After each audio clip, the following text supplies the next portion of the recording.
విజయ్ కుమార్ విమర్శించారు. Deputy CM Pawan Kalyan పై YCP నేతలు చేస్తున్న అసత్యపు ఆరోపణలను ప్రజలు లెక్క చేయడం లేదన్నారు. గత ఎన్నికల్లో ప్రజలు ఇచ్చిన తీర్పుతో వైసీపీ 11 స్థానాలకే పరిమితమైందని ఎద్దేవా చేశారు. అభివృద్ధిపై దమ్ముంటే బహిరంగ చర్చకు రావాలని వైసీపీ నేతలకు ఆయన సవాల్ విసిరారు.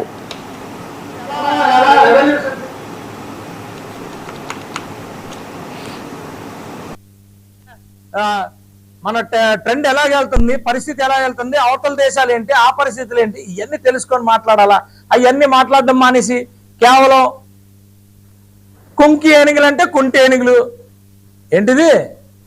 నేను ఇదే చెప్తున్నా, మీరు మాట్లాడే మాటలు తిన్నంగా మాట్లాడండి. మిమ్మల్ని హర్షించే పరిస్థితి లేదు. తెలుసుకొని మాట్లాడండి. ఒక్కొక్క శాఖ ప్రక్షాళన చేసుకుంటూ బ్రహ్మాండంగా ఈరోజు నా భూతం నా భవిష్యత్ అన్నట్టు ఈరోజు నడుపుకుంటూ వెళ్తా ఉన్నాం. ఈరోజు ఏదైనా శాఖ తీసుకోండి, ఎడ్యుకేషన్ తీసుకోండి, ఏ శాఖ అన్నా మీరు తీసుకోండి.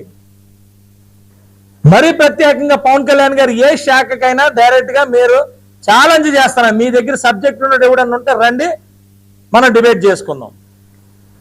ఏ శాఖలో ఏం చేసామో మనం డిబేట్ చేసుకుందాం.